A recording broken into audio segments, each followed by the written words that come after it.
একটি অপতথ্য বা তথ্যের বিকৃতি পুরো দেশকে অস্থির করে ফেলতে পারে, বিভেদ তৈরি করতে পারে মানুষে মানুষে। তাই প্রতিটি অপতথ্যের বিপরীতে প্রয়োজন সঠিক তথ্য তুলে ধরা। আর সেই কাজটি করতে এসে আপনাদের সঙ্গে আছে আমি রাকিব হাসান। আমন্ত্রণ জানাচ্ছি রিউমার চেক ৭১ নিয়মিত আয়োজন ফেক নিউজ স্ক্যানারে। এবং আজ আমাদের সঙ্গে আছেন তথ্য প্রযুক্তি খাত বিশ্লেষক টিআইএম নুরুল কবির এবং আছেন মানসিক রোগ বিশেষজ্ঞ ডাক্তার মেখুলা সরকার।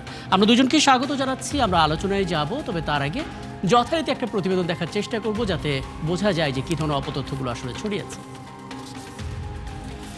খুব নিখুঁতভাবে নকল করা হলো দৈনিক কালবেলার ফটোকার্ড, তারপর সেখান থেকে ছড়িয়ে দেওয়া হলো গুজব। প্রধান উপদেষ্টা নাকি বলেছেন ২০২৬ সালে জাতীয় নির্বাচন হওয়ার কোনো সম্ভাবনা নেই।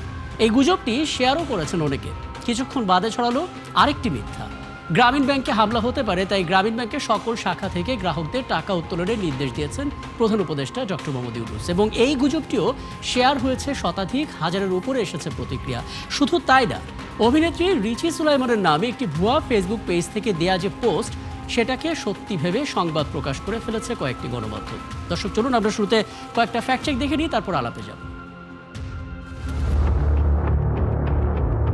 দৈনিক কালবেলা লোগো সহ একটি ফটোকার্ড সামাজিক যোগাযোগ মাধ্যমে ছড়িয়ে দেওয়া হলো। দাবি করা হলো অন্তর্বর্তীকালীন সরকারের প্রধান উপদেষ্টা ডক্টর মোহাম্মদ ইউনূস নাকি বলেছেন জাতীয় নির্বাচন ২০২৬-এ হওয়ার কোনো সম্ভাবনা নেই। তবে ফ্যাক্ট চেক করে রিউমার স্ক্যানার টিম নিশ্চিত করে ডক্টর মোহাম্মদ ইউনূস এমন কোনো মন্তব্য করেননি এবং এই শিরোনামে কালবেলাও কোনো ফটোকার্ড বা সংবাদ প্রকাশ করেনি। ডিজিটাল প্রযুক্তির সহায়তায় গণমাধ্যমটির ডিজাইন নকল করে ভুয়া এই ফটোকার্ডটি তৈরি করা হয়েছে। ওদিকে গ্রামীণ ব্যাংকে হামলা হতে পারে, তাই গ্রামীণ ব্যাংকের সকল শাখা থেকে গ্রাহকদের টাকা উত্তোলন করার নির্দেশ দিয়েছেন প্রধান উপদেষ্টা ডক্টর মোহাম্মদ ইউনূস। এমন দাবিতে যমুনা টিভি এবং দৈনিক প্রথম আলোর ডিজাইন সংবলিত দুটি ফটোকার্ড সামাজিক যোগাযোগ মাধ্যমে ছড়িয়ে পড়েছে। তবে এই কার্ড দুটো বিশ্লেষণ করে দেখা গেল তথ্যগুলো মিথ্যা। প্রধান উপদেষ্টা এমন কোনো নির্দেশ দেননি এবং প্রথম আলো কিংবা যমুনা টিভিও এ সংক্রান্ত কোনো ফটোকার্ড বা সংবাদ প্রকাশ করেনি। ডিজিটাল প্রযুক্তির সহায়তায় গণমাধ্যম দুটির ফটোকার্ডের ডিজাইন নকল করে এই গুজব ছড়ানো হলো। সম্প্রতি গাইবান্ধায় ১০ মাসে ৯৪ ধর্ষণ মামলা, জামাতের নেতাকর্মীদের বিরুদ্ধে, এমন শিরোনামে কালের কণ্ঠে ডিজাইন সংবলিত একটি ফটোকার্ড সামাজিক যোগাযোগ মাধ্যমে ছড়িয়ে পড়েছে। তবে যাচাই করে দেখা গেল কালের কণ্ঠ এমন কোনো ফটোকার্ড বা সংবাদ প্রকাশ করেনি। ডিজিটাল প্রযুক্তির সহায়তায় কালের কণ্ঠের কার্ড নকল করে এটি তৈরি করা হয়েছে। এর মাঝে ভাইরাল হলো অভিনেত্রী রিচি সুলাইমান নাকি নিজের ফেসবুক পোস্টে বলেছেন রাজপথে আওয়ামী লীগ অধিক শক্তিশালী ও জনপ্রিয়। এটাকে ধরেই কয়েকটি গণমাধ্যমও সংবাদ প্রকাশ করে। পরে অনুসন্ধানে দেখা গেল এমন কোনো মন্তব্য করেননি রিচি সুলাইমান। প্রকৃতপক্ষে রিচির নাম ব্যবহার করে চালু থাকা ভুয়া একটি ফেসবুক পেজের পোস্টকে রিচির পোস্ট ভেবে কয়েকটি গণমাধ্যম তাদের অনলাইনে এই সংবাদ প্রকাশ করে। দর্শক, আজকের অপতথ্যগুলো ধরন বিশ্লেষণ করে দেখা যাচ্ছে সংবেদনশীল ক্যাপশনের উপর ভর করেই গুজবগুলো ছড়িয়ে যাচ্ছে ফেসবুক ফিডে। মিথ্যা তথ্যগুলো বিশ্বাসযোগ্য করতে নকল করা হচ্ছে জনপ্রিয় গণমাধ্যমের ফটোকার্ড। সংঘবদ্ধভাবে ছড়ানোর ফলে ভাইরাল হচ্ছে খুব দ্রুত। এই বাস্তবতায় সামাজিক যোগাযোগ মাধ্যম নয়, বরং গণমাধ্যমের খবরগুলোতে আস্থা রাখার পরামর্শ বিশেষজ্ঞদের। রাকিব হাসান, ৭১, ঢাকা। আমরা দেখে নিলাম প্রতিবেদনটা এবং আমরা ধারণাও পেয়ে গেলাম যে কী ধরনের অপতথ্যগুলো ছড়িয়েছে, এবং আগে জানিয়েছি আজ আমাদের সঙ্গে আছেন তথ্য প্রযুক্তি খাত বিশ্লেষক টিআইএম নুরুল কবির এবং একই সঙ্গে আছেন মানসিক রোগ বিশেষজ্ঞ ডাক্তার মেখুলা সরকার। আপনার দুজনকে স্বাগত জানাচ্ছি এবং অনেক কৃতজ্ঞতা জানাচ্ছি আমাকে সময়টা দেওয়ার জন্য। ডাক্তার মেখুলা সরকার, আপনাকে দিয়ে আলাপটা শুরু করতে চাই, কারণ আমরা ধারাবাহিকভাবে যেভাবে তথ্যগুলো দেই, সেই তথ্যগুলোর বিপরীতে যে অপতথ্যগুলো ফ্যাক্ট চেক আমরা করছি, সেগুলো দিয়ে আসলে রাষ্ট্র কিভাবে সেই পথগুলো বন্ধ করতে পারে এবং আমাদের করণীয়টা কি, সেটা নিয়ে আমরা অনেক কথা বলেছি। কিন্তু দিন শেষে একটা বড় দিক রয়ে যায় ঠিক এভাবে, যে আমরা অপতথ্য দেখতে দেখতেই মানসিকভাবেই এক ধরনের অস্থিরতার মধ্যে পড়ে যাচ্ছি। ফলে সঠিক তথ্য দিলেও আমরা বিশ্বাস করতে পারছি না, সেখানেও আমরা সংশয়ে ডুবে যাচ্ছি, এবং একটা অপতথ্যগুলো কখনো কখনো এতটা সিরিয়াস পর্যায়ে চলে যায় যে মানুষ সেটা নিয়ে প্যানিক হয়ে একটা এলাকা বা সমাজের মধ্যেও একটা অস্থিরতা তৈরি করে। মনোজগতে আসলে কি ধরনের প্রভাব পড়ছে এবং এটা কতটা ঝুঁকি তৈরি করছে, একটু ধারণা পেতে চাই আপনার কাছ থেকে। প্রথমত হলো আসলে যারা একদম ডাইরেক্টলি অনেক সময় ভিক্টিমাইজই করা হয়, পার্সোনালি অনেক ক্ষেত্রে অনেক ব্যক্তিকে আলাদা করেই হলো নানা রকমের গুজব ব্যাপারটা করা হয়। আবার নানা নানা পদ্ধতিতে কোনো প্রতিষ্ঠান বা এভাবে অন্যভাবে নানাভাবে করা হয়। তো অ্যাকচুয়ালি হলো এ ধরনের যখন গুজব যে ভিকটিম, তাদের আসলে মানুষের যেহেতু ব্যক্তি বিশেষের চাপ মোকাবেলা করার ক্ষমতাটা এক একজনের এক এক রকম, কাজে অনেকের মধ্যে যারা একটু হলো ইমোশনালি ভালনারেবল তাদের মধ্যে যেমন হলো প্রভাব পড়বে, আবার যারা মানসিকভাবে শক্ত তাদের মধ্যে কিন্তু প্রভাব পড়ে না। একইভাবে এই গুজবটা যাদের টার্গেট যে অডিয়েন্স, এই অডিয়েন্সের মধ্যে কিন্তু হলো মানে পার্সন টু পার্সন আসলে ডিফার করে, তাদের মানসিক গঠন কাঠামোর উপরে ভিত্তি করে অনেক সময় খুব চটকদার যে খবরগুলো আসলে আমরা হয়তো বা মনের মধ্যে এক ধরনের এক্সপেকটেশন থাকে, সেটা যখন এটার সাথে মিলে তখন অনেক ক্ষেত্রে তারা এটা বিশ্বাস করে। এবং এই মানে বিশেষ করে মানসিকভাবে যারা নাজুক, অনেক ক্ষেত্রে অ্যানালাইসিসের মধ্যে তারা জানে না, অনেক রকমের তথ্য নানাভাবে যারা সংশ্লিষ্ট করার মতন ব্যাপার থাকে না, তাদের মধ্যে কিন্তু ইজিলি এই সংবাদগুলা অনেক ক্ষেত্রে আমাদের মধ্যে প্রভাবিত করে, এবং প্রভাবিত করার কারণে যেটা আসলে অনেক সময় ঝুঁকি হয়ে যায়, এটার মধ্যে আমরা অনেক সময় অ্যাকশনটা আমরা ইমপ্লিমেন্ট করে ফেলি এই মানে এই গুজবের সাথে উপরে ভিত্তি করে। এবং অনেক ক্ষেত্রে আবার অনেকের আছে যারা হলো এই গুজবের জায়গাটা অতখানি তারা আরো অন্যান্য তথ্য বিশ্লেষণ করে। আর যারা আসলে স্পেসিফিক্যালি কোনো পার্সনকে যখন হলো মানে ছোট করার জন্য উদ্দেশ্যে যখন করে, সেক্ষেত্রে কিন্তু একই ব্যাপার, অনেকের মধ্যে এটা আত্মশক্তিটা অনেক ক্ষেত্রে কমে যায়, আত্মবিশ্বাসের জায়গাটা ঘাটতি হয়, নানা রকমের হীনমন্যতা তৈরি হতে পারে, তার যে কাজের ক্ষেত্র সেখান থেকে সে সরে যেতে পারে, কাজে ওভারঅল কিন্তু তার একটা প্রোডাক্টিভিটির ক্ষেত্রে এক ধরনের নেতিবাচক প্রভাব পড়তে পারে। চমৎকার, আমি একদম ঝুঁকিটা বুঝে গেলাম। এরপরে যখন আসবো আপনার কাছ থেকে তখন তাৎক্ষণিকভাবে কার কি দায়িত্ব এইটাকে আসলে সামাল দেওয়ার জন্য সেই ধারণাটাও খোঁজার চেষ্টা করব। জনাব টি আই নুরুল কবির, এর আগেও যখন আপনার সঙ্গে কথা হচ্ছিল আপনি ধরে ধরে বিভিন্ন পয়েন্টগুলো নিয়ে কথা বলছেন। আমরা ইদানিংকালে একটা জিনিস সবচেয়ে বেশি দেখছি যে 5 আগস্টের পর রাজনৈতিক দলগুলোর মধ্যে একটা ঐক্য রয়েছে, ফ্যাসিস্টের বিরোধে অবস্থান রয়েছে সবার, কিন্তু মুশকিল হচ্ছে তারা যখন নির্বাচন নিয়ে কথা বলছেন তখন পাল্টাপাল্টি বিভিন্ন রকমের বক্তব্য আসছে। যেই বক্তব্যগুলো আসছে সেগুলো দেখলে হয়তো মানুষজন আবার বিভ্রান্ত হয়ে যাচ্ছেন যে দলগুলোর মধ্যে কি হতে যাচ্ছে। দিন শেষে ঐক্যমত্য কমিশন বলুন বা বিভিন্ন জায়গায় বলুন, দলগুলো আবার এক টেবিলে বসছে, সৌহার্দ্যপূর্ণ সম্পর্ক থাকছে, কিন্তু মাঝখান থেকে আসলে জনগণ বিভ্রান্ত হয়ে যাচ্ছে। দায়িত্বের জায়গাটা বলবেন, যারা রাজনীতিবিদ, যারা রাষ্ট্রযন্ত্রের সঙ্গে জড়িত, তারা যখন কথা বলছেন সেই জায়গা থেকে কি ধরনের বাক্যটা আসলে বেছে নেওয়া প্রয়োজন যাতে করে কিছুটা হলো অপতথ্য ছড়াবে না? ধন্যবাদ। আসলে যে অপতথ্য নিয়ে আপনার অনুষ্ঠান, সেটা শুধুমাত্র বিভিন্ন ধরনের টুল ইউজ করে ফেক নিউজ হচ্ছে, সেটা যেমন আমরা দেখছি।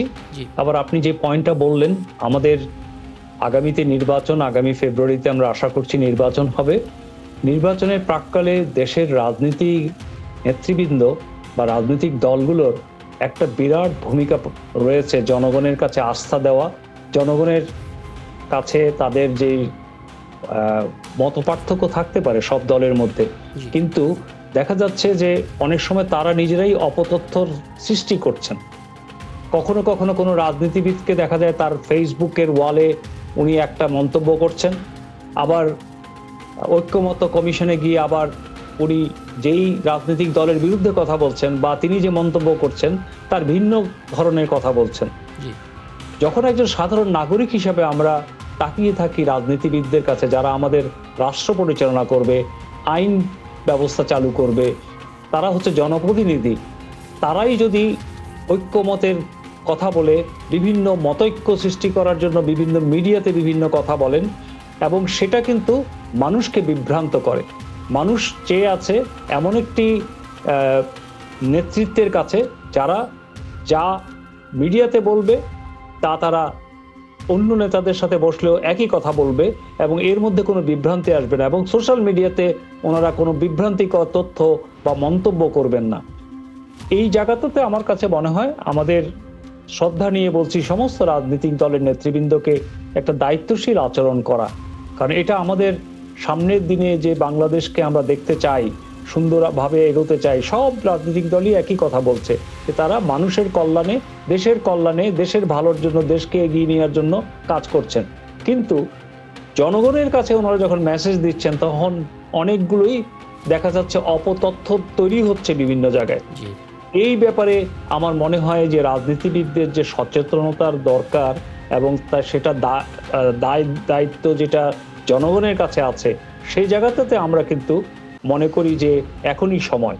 কারণ সামনে যত ইলেকশন সামনে এগিয়ে আসবে, এই বিভ্রান্তি মানুষকে বিভিন্নভাবে দৃষ্টিভঙ্গির পরিবর্তন করতে পারে, মানুষকে এই অপতথ্যগুলো মানুষকে বিচার বিশ্লেষণ করতে গিয়ে মানুষ আসলে বিভ্রান্ত হয়ে কোনটা সত্য কোনটা অসত্য, যেই নেতা একটা কথা বলছেন ফেসবুকে, সেই নেতা ঐক্যমত কমিশনের টেবিলে বসে অন্যদের সাথে হাসি খুশিভাবে কথা বলছেন, জনগণ সেই নিউজগুলো দেখছে। আবার নিউজ পেপারে যখন দেখা যাচ্ছে বা রাজনীতির মাঠে যখন মিটিং করছেন তখন আরেক ধরনের কথা আসছে। একদম, মানে এই যে ক্ষণে ক্ষণে বক্তব্যের যে চরিত্র বদল হয়ে যাওয়াটা বা ভাষাগত যে পরিবর্তনটা, সেটা আসলে নতুন করে বিভ্রান্তি ফেলে এবং এটা অন্য ধরনের অপতথ্যের দিকেও নিয়ে যায়। আমি এখান থেকে সমাধানের জায়গাটাও খুঁজবো, ছোট্ট একটা বিরতির পর ফিরবো। আপনারা আছেন আমাদের সঙ্গে। দর্শক, একটা ছোট্ট বিরতি নিচ্ছে আমাদের সঙ্গে থাকলে। ধন্যবাদ সাথে থাকার জন্য। রাকিব হাসান আপনাদের সঙ্গে আছে এবং আমার সঙ্গে আমার অতিথিরা রয়েছেন। ডাক্তার মেঘুল্লাহ সরকার, আমরা জানি যে আসলে সমাজে যেরকম সবারই একটা অংশীদারিত্ব আছে, ঠিক তেমনি অপতথ্যের বিপরীতে যুদ্ধটাও আসলে সবার একসাথেই করতে হবে। সাধারণ মানুষের জায়গা থেকে যেহেতু এক ধরনের মনের উপর প্রভাব পড়ছে, কার কি দায়িত্ব, সেটা রাষ্ট্রযন্ত্র থেকে শুরু করে পরিবারের সবার? প্রথমত আমি বলবো, যদি কোনো ব্যক্তি বিশেষের প্রতি যখন কোনো অপতথ্য দেওয়া হয় বা তাকে হলো কোনো তার বিরুদ্ধে কোনো ব্যক্তির সাথে যদি কোনো গুজব ব্যাপারটা হয়, এটা মূল উদ্দেশ্য থাকে কিন্তু তার আত্মশক্তি বা আত্মবিশ্বাসের জায়গাটাকে চির ধরানো। কাজে প্রথমত হচ্ছে এ ধরনের ব্যক্তি যখন যে ডাইরেক্টলি ভিকটিম, তার বিষয়গুলোকে যতটা সম্ভব ইগনোর করা। এই জিনিসটাকে যত বেশি সে রেসপন্ড করবে তত কিন্তু সে আরো বেশি আরো তার মন ছোট হয়ে যাবে, হীনমন্যত করতে পারে, তার অ্যাভয়েডেন্স তৈরি হবে। কাজে প্রথমত হলো এই জায়গাগুলো যে ভিকটিম তার যতটুকু সম্ভব বরং তার কাজের ক্ষেত্রে ফোকাস করা, সে কি কাজ করছে, তার নিজের যে স্ট্রেংথ, সে সক্ষমতার জায়গাগুলোতে প্রতি ফোকাস করে তার এগিয়ে যাওয়া উচিত। আর ইন জেনারেল হলো যারা ভিউয়ার, যারা টার্গেট পিপল আর কি, তাদের আসলে বলবো হলো প্রথমে কোনো একটা তথ্য দেখলে সেটা যতই চটকদার হোক, সেটার প্রতি সরাসরি করে রেসপন্ড না করে একটু তার হলে বিশ্লেষণ করা উচিত, সময় নেওয়া উচিত, আরো অন্যান্য জায়গায় তার কাউন্টার কি তথ্য আছে সেগুলো দেখে তার নিজের ক্ষেত্রেই কিন্তু মানে তার অ্যাকশনটা নেওয়া উচিত। এবং সেক্ষেত্রে যেটা মোস্ট ইম্পর্টেন্ট, কোনো একটা নিউজ দেখলে আমাদের যতই ভালো লাগুক সাথে সাথে শেয়ার করে দেওয়া, সাথে সাথে রেসপন্ড করা, সেটা থেকে বিরত করে অন্তত নিজেকে একটু হলো তার ইমোশনটা কন্ট্রোল করা দরকার। এবং সেক্ষেত্রে আরো যতখানি সে আমি আরো অন্যান্য তথ্যটা বিশ্লেষণ করব, আমি জিনিসটা সম্পর্কে আরো ভালো করে জানবো, সে তারপরে তার প্রতিক্রিয়াটা দরকার। অর্থাৎ প্রথমে যেটা আমাদের মানে যেটা টেন্ডেন্সি কাজ করে, একটা তাৎক্ষণিক প্রতিক্রিয়া দেখানো বা হঠাৎ করে শেয়ার করে দেওয়া বা এটা নিয়ে একটা নেগেটিভ কমেন্ট করা বা একটা পজিটিভ কমেন্ট করা, সেই জায়গাটা থেকে বিরত থাকাটা ভালো। বরং একটু হলো ডিলে করে তার মূল জায়গাটা তার প্রথমে যাচাই করেই হলো তার সেখানে তার রেসপন্ড করা উচিত। একদম।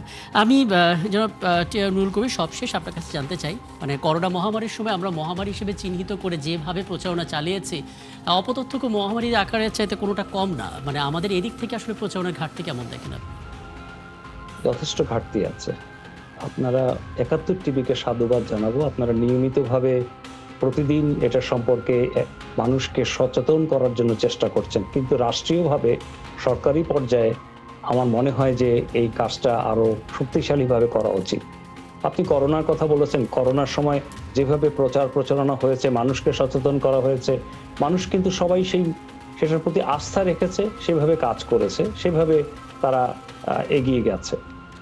আজকের এই সময়ে এসে যখন আমরা এআইয়ের যুদ্ধে আছি, আমরা বিভিন্ন রকম ফেক নিউজ এবং অন্যান্য জিনিসগুলো নিয়ে কাজ করছে, তারা বিভ্রান্ত ছড়াচ্ছে দেশের মধ্যে, মানুষের মধ্যে, যেটা আপা একটু আগে বলছিলেন, মানসিক স্বাস্থ্যের জন্য এটা মানুষের অনেকভাবে ক্ষতিগ্রস্ত করছে। আমি মনে করি যে আমাদের দেশে অনেক আইন আছে, আইনের ব্যবহারও দেখতে পাচ্ছি না। এই যে অপতথ্য, অপপ্রচার, মানুষকে বিভ্রান্ত করা অথবা মানুষকে সামাজিকভাবে হেনস্থ করা, এই বিষয়গুলো কিন্তু অ্যাকচুয়ালি আইনের আওতায় পড়ে। এবং আমাদের ডিজিটাল প্রযুক্তি আইন যেটা আছে এবং সেখানে সাইবার সিকিউরিটি আইন যেটা আছে, সেটার ব্যাপারে আমাদের আইন শৃঙ্খলা রক্ষাকারী বাহিনীর বিষয়ে আমি আগেও বলেছি যে ওনারা যদি একটু সচেতনভাবে এগিয়ে আসেন এবং এটা মানুষকে শক্তি যোগাবে, মানুষ দেখতে পাবে কোনটা সত্য, কোনটা অপপ্রচার হচ্ছে, কোনটা কাউকে ঘায়েল করার জন্য, ব্যক্তিগতভাবে এম্বারেস করার জন্য বা কারো সম্মানহানি করার জন্য অনেকগুলো কাজ করছে অনেকে। এই জায়গাগুলো আমাদের খেয়াল রাখতে হবে। আমরা খেয়াল করতে হবে যে আমাদের শুধু বাংলাদেশ না, যেহেতু ইন্টারনেট একটা গ্লোবাল ভিলেজ, এখানে পৃথিবীর সব জায়গায় এটা ছড়িয়ে পড়ে। ছড়িয়ে পড়লে যেটা হয় যে সেটা আমাদের জন্য ক্ষতির কারণ হয়ে আসছে কিনা, এটা ঠেকাবার দায়িত্ব কাদের? যাদের দায়িত্ব তাদেরকে আমরা এখনো মাঠে ঠিকভাবে দেখছি না। কেন দেখছি না, এটাও আমার প্রশ্ন। আমার কাছে মনে হয় বর্তমান অন্তর্বর্তীকালীন সরকারে যারা দায়িত্বে আছেন এবং যারা এই বিষয়গুলো দেখেন, তথ্য যোগাযোগ প্রযুক্তি মন্ত্রণালয় আছে এবং সাইবার সিকিউরিটি আইন আছে, বিভিন্ন জায়গায় আছে, এটা একটা প্রচারের মাধ্যমে মানুষকে প্রতিদিন উজ্জীবিত করা, বিটিভি থেকে শুরু করে সব প্রাইভেট চ্যানেলগুলোকে জানানো, পত্রিকায় দেওয়া, এটাতে যেটা হবে, যারা এই ধরনের অপতথ্য নিয়ে কাজ করছেন তারাও কিন্তু সংযত হতে পারে। এবং আমরা সবসময় এটাও বলি যে এই আয়োজনটা আমরা নিয়মিতভাবে করছি, এটা বছরখানিক পার হয়ে গেছে, কিন্তু এখনো আসলে অপতথ্য ছড়ানোর জন্য কাকে গ্রেফতার করা হয়েছে এবং হাতে হাত করা পড়েছে এই ছবিটা আমরা এখন পর্যন্ত দেখিনি, যেটাও অনেক সময় অনেক বিশেষজ্ঞরা বলেন যে নতুন অপতথ্য ছড়াতে এটা উস্কানি দেয়। আমি ধন্যবাদ জানাচ্ছি আপনাদের দুজনকে, এবং সামনের কোনো আয়োজনে আরও কিছু আইডিয়া হয়তো আপনাদের কাছ থেকে আমরা পাবো, যেটা নিয়ে হয়তো কিছুটা হলেও অপতথ্য ঠেকানো যাবে। অনেক ধন্যবাদ এবং কৃতজ্ঞতা আমাকে সময়টা দেওয়ার জন্য। ছিলেন আমাদের সঙ্গে এতক্ষণ তথ্য প্রযুক্তি খাত বিশ্লেষক টিআইএম নুরুল কবির এবং ছিলেন মানসিক রোগ বিশেষজ্ঞ ডাক্তার মেঘুলা সরকার। এবং দর্শক, আপনারা আছেন ফ্যাক্ট চেক নিয়ে একাত্তরের নিয়মিত আয়োজন ফেক নিউজ স্ক্যানারে। প্রতিদিন আমরা রিউমার দূর করতে হাজির হব ঠিক একইভাবে একই সময়, এবং আপনারা যুক্ত হতে পারেন যে কোনো খবর যদি আপনাকে সংশয়ে ফেলে সেটা একটি স্ক্রিনশট আমাদেরকে মেইল করতে পারেন। মেল আইডি দেখতে পাচ্ছেন fns.gmail.tv, এবং একই সঙ্গে যুক্ত হতে পারেন ফেসবুকেও /ফেক নিউজ স্ক্যানার এই ঠিকানায়। আমরা সেই তথ্যের ফ্যাক্ট চেক করে আপনাদের জানাবো। বড় একদিন দর্শক, চটকদার শিরোনাম দেখলে ক্লিক করবেন না। বিশ্বাস আর প্রতিক্রিয়া জানানোর আগে অবশ্যই ফ্যাক্ট চেক করুন। থাকুন একাত্তরের সাথে।